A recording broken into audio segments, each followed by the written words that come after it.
आज एक नालंदा के एक ऐसे शख्स से आपको मुलाकात करा रहे हैं जो कि बीपीएससी के 19वां रैंक लाकर एसडीएम के पद पर चयनित हुए हैं। कहा जाता है कि खुद ही को कर बुलंद इतना कि हर तकदीर से पहले खुदा बंदे से पूछे बता तेरी रजा क्या है।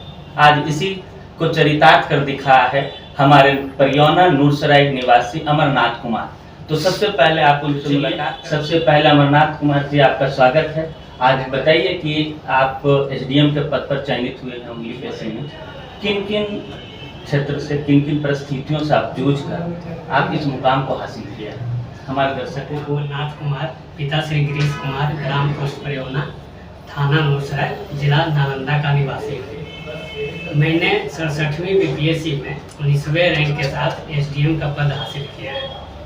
मेरा प्राथमिक शिक्षा गांव के ही मध्य विद्यालय परियोना में मैंने प्राथमिक शिक्षा हासिल किया। उसके बाद मैंने 10th नूरसराय हाई स्कूल से किया। उसके बाद मैं महाबोधि कॉलेज से अपना इंटर कंप्लीट किया। साथ ही मैं किसान कॉलेज में पढ़ा और वहाँ से अपना स्नातक कंप्लीट किया। यहाँ पे मैं आपको एक बड़ा ही रोचक किस्सा शेयर करना चाहता हूँ। मैंने बीसीए किया है और कहा जाता है कि अगर सिविल सर्विस में ज्वाइन करना है तो लोग आर्ट्स चुनते हैं, लेकिन मैं बीसीए एक रोचक है। मैंने बीसीए इसलिए चुना कि मुझे कंप्यूटर से बहुत लगाव था और कंप्यूटर को मैंने देखा तो था लेकिन अपने हाथों से यूज नहीं किया था। और मुझे कहीं से पता चला कि मैं अगर बीसीए करता हूँ तो मुझे कंप्यूटर पे बैठने और काम करने का मौका मिला। तो मैंने अपने पिताजी से जिद करके मैंने बीसीए किया और वही हुआ कि कंप्यूटर देखने का, उस पर काम करने का एक शौक़ था जो पूरा किया। वहाँ से कंप्लीट करके बाकी पहले से जो सिविल सर्विस में ज्वाइन करने का जो सोच था वो तो अंदर बाल मन से ही था।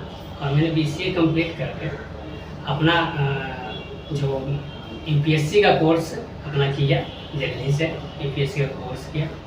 फिर मैं यूपीएससी तो नहीं दे पाया हूँ अभी एक भी अटेम्प्ट। मैंने फिर बीपीएससी को दिया और बीपीएससी में मैं पहले 65वीं बीपीएससी में मैं श्रम प्रवर्तन पदाधिकारी के पद पे चयनित हो चुका हूँ। फिर आगे मैं प्रयास करता रहा, काम भी करता रहा। श्रम प्रवर्तन पदाधिकारी के रूप में जो भी कर्तव्य था उसका मैं निर्वहन करते रहा। उसके बाद मैं साथ में पढ़ाई भी की और मैं 67वीं बीपीएससी में 19वां रैंक प्राप्त कर एसडीएम का पद हासिल किया। आपका जो शिक्षा दीक्षा हुआ है बेसिक कहाँ से हुआ और शिक्षा दीक्षा हासिल करने में आपका परिवार का क्या योगदान रहा? व्यक्ति के लिए परिवार तो अहम होता है, चाहे शिक्षा की बात हो या किसी भी चीज़ की बात हो, तो परिवार का तो अहम योगदान है। तो मैं मेरे पिताजी, मेरे भैया मेरे शिक्षा के लिए बहुत गंभीर थे।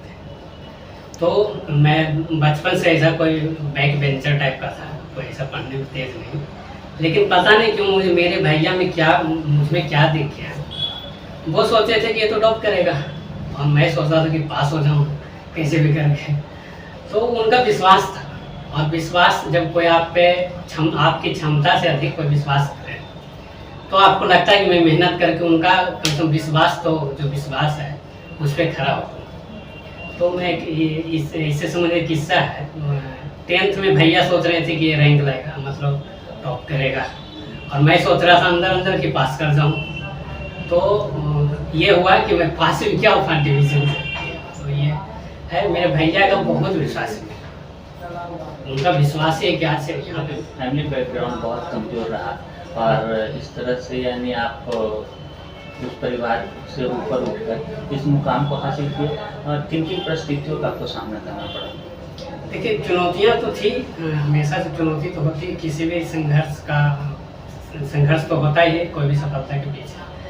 किंतु मेरे भैया और मेरे पिताजी इतने सजग थे कि ऐसी याद नहीं कि मुझे संघर्ष किया हूँ, क्योंकि मुझे सारे चीज़ का जो भी पढ़ाई से संबंधित हो उपलब्ध करा दिया जाता था।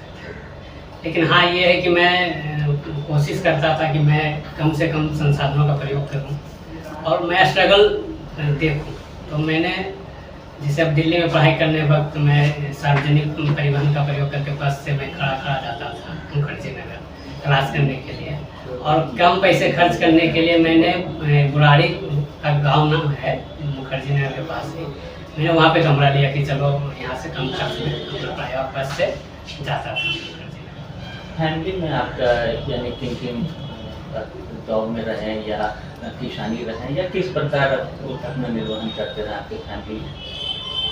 मेरे पिताजी और उसके बाद गांव में दुकान भी था, फिर वो धीरे धीरे अपना प्रोग्रेस की और LIC ऑफिस में डेली बेसिस पे काम करना शुरू की और धीरे धीरे धीरे वो सब स्टाफ के रूप में काम किए बहुत दिन तक। वही बैकग्राउंड है और इसमें बिलोंग करता हूँ। आपकी फैमिली में कितने मतलब सदस्य हैं? पिताजी, माताजी, भैया, भाभी, दीदी,